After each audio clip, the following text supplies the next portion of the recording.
Hey YouTube,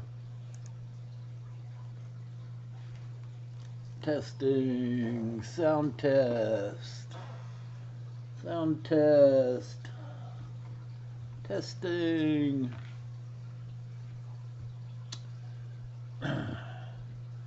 Um, the one topic.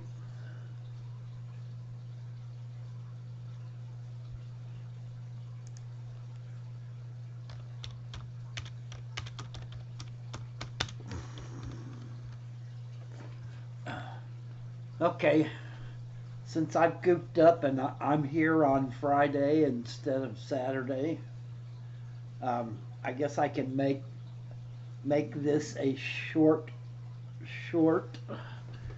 little live stream. I did, usually I come on here and I have no idea about a topic. I just go through what's in my head from the week. And today I actually have a topic that I wanted to talk about a little bit. And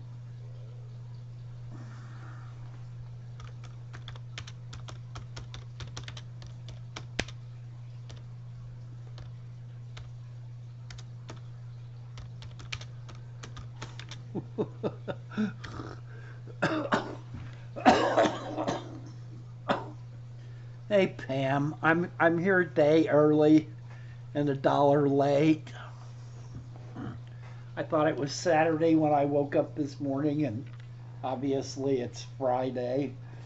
But I'll do a quick short live stream over this topic that I've actually done a little research on. Um, Basically, my topic is um, water dechlorination. I mean, this is something. Yeah, yeah, yeah, that's kind of what I was figuring. I thought about checking what day it was, and then it just went right out of my head. So here I am doing a short live stream. I'll just do like 10 or 15 minutes, and I'll get out of your hairs. Um, but water chlorination is something that's been on my mind recently, and it's a topic that I'm not sure that we really cover well enough. Some of us use well water, some of us are already doing RO, reverse osmosis, and so we don't really need to worry about chlorine so much. But a lot of people are still stuck with their tap water from their local municipality, and a lot of local municipalities put a lot of chlorine and put a lot of chloramines in their water, in the water that we drink. Now, I've down through the years, I have tried to figure out the best way to get to water that is completely usable for my fish. Long ago, I didn't even know what I was thinking about or what I was trying to deal with. I only knew that I treated my water with the chemicals that I got from, yeah, Bob, I'm sorry that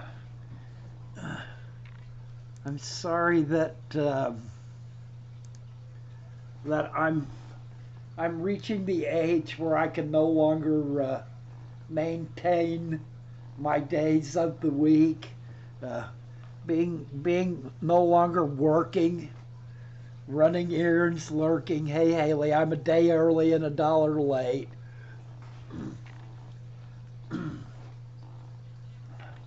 um, I've just spent some time lately thinking um,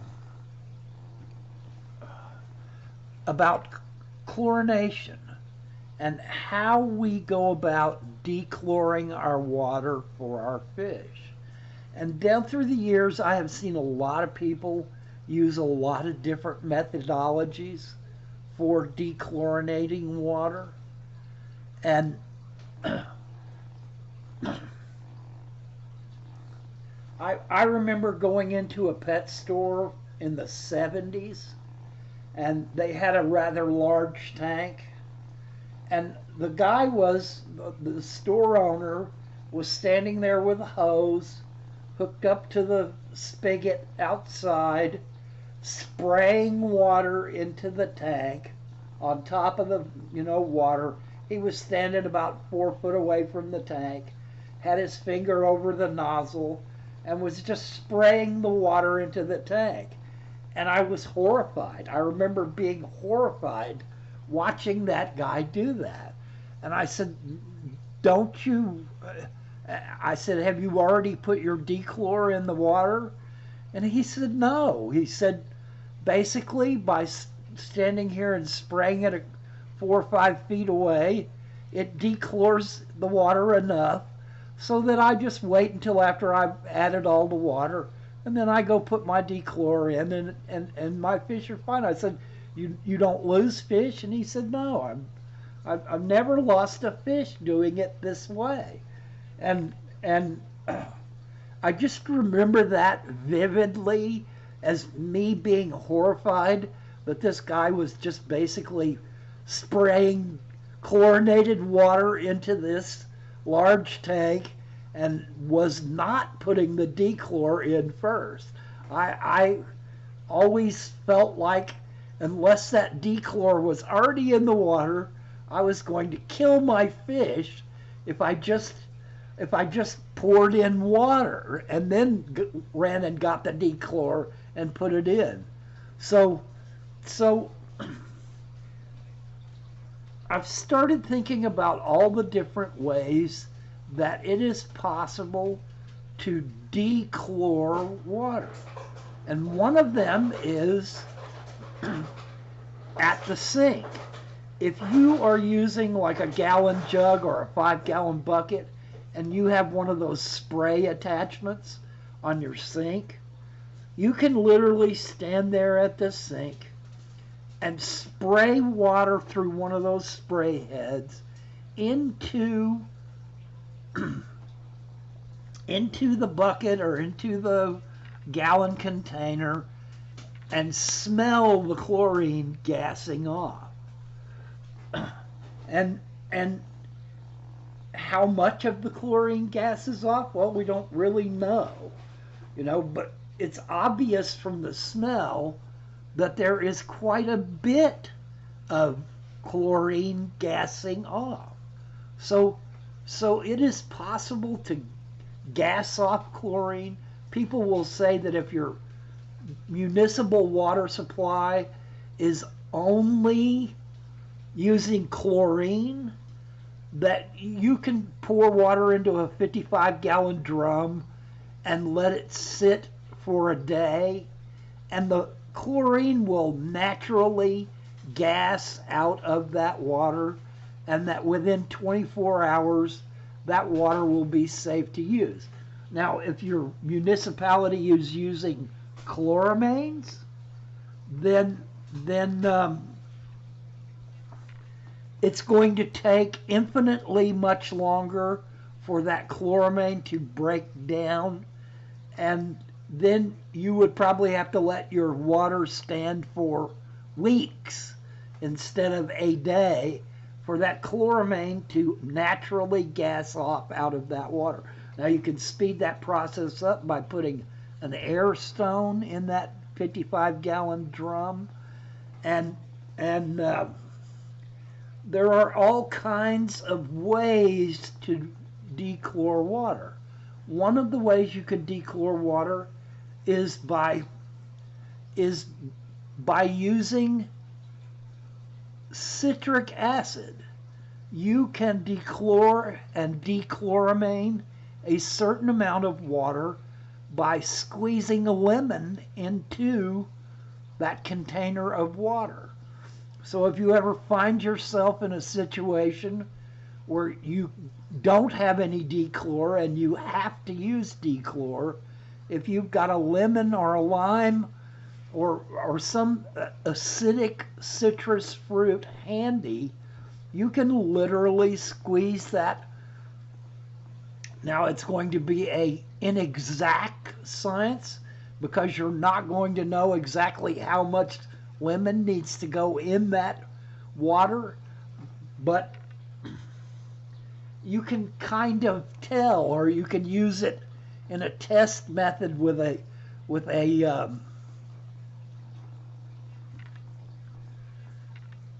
hey Dan Slee, yeah, I goofed up. I'm here on Friday instead of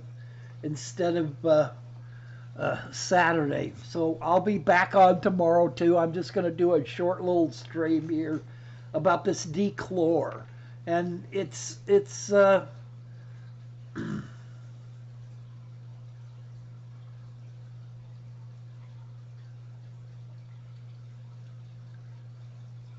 Bob, if you can get the right price on a 55 and you look at the seams and they seem to be all right, then I would say it would be fine getting one from Petco.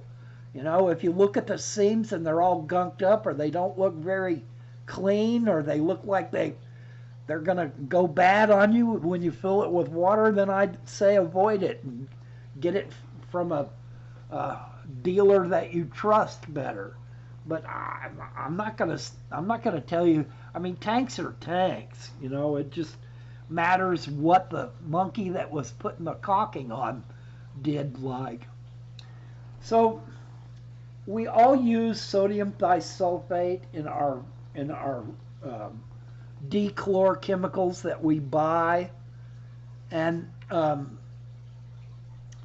that we buy from the pet store, and that works very well too. Although when you're dealing with chloramines, you probably should add a little more to the water to break down the chloramines because they're a little harder to break down. And there are chemicals that brewers use to a home beer maker can't have chlorine or chloramine in their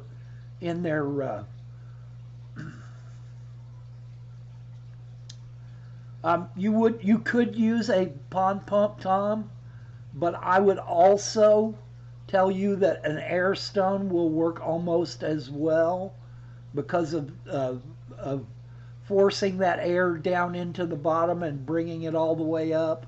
It will help gas off that chlorine. And yeah, Pam, talk to me about subs. I've been stuck on 730 forever. I get up to 737, 738, and then I drop back down to 730 again. I've really kind of quit watching. I just don't really care anymore. I'm never going to try to sell anything on YouTube. I'm never going to pander for money. So it really doesn't matter to me about, um, one of the um, teachings of Buddhism is that that the value of teaching others is not in who listens or who learns. It is in the preparation that you go through to do the teaching itself. And even if you teach and have no listeners,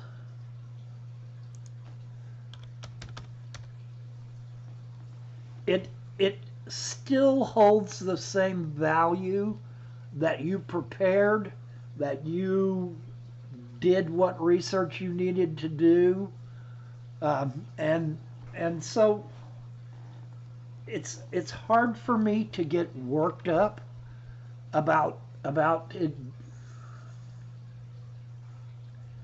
being, I don't know how to say this. I don't know how to say that I don't care if I have no subscribers, that I'm still going to teach. But while that's true in a certain sense, it's also untrue. I mean, if nobody listens to me, if everybody thinks I'm an old fuddy-duddy and can't remember what day it is, then and refuse to listen to me, then yeah, eventually I'm going to get tired of that and I'll go away. I won't be here anymore. But it's not about fame or fortune or or uh, how popular I am. I don't care if I'm popular. I don't care if everyone loves me.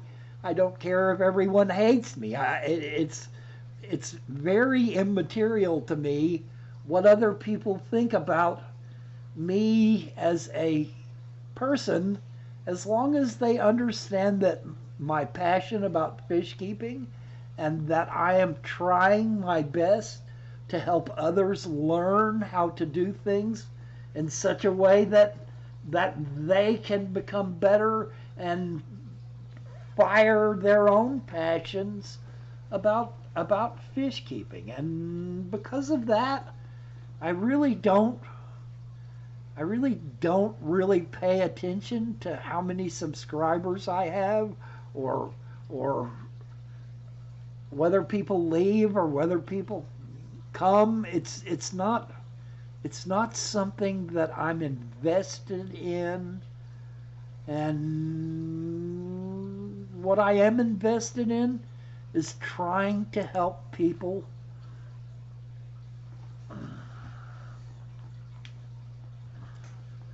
well, Bob, it's a lot of people get all wound up with the idea that teaching teaching is pointless if you don't have a large audience, if you don't have throngs of cheering supporters, that unless you've got 150,000 people waving and cheering, then it's pointless to even go out there on stage. But that's not the true value of teaching. The true value of teaching is the process that you go through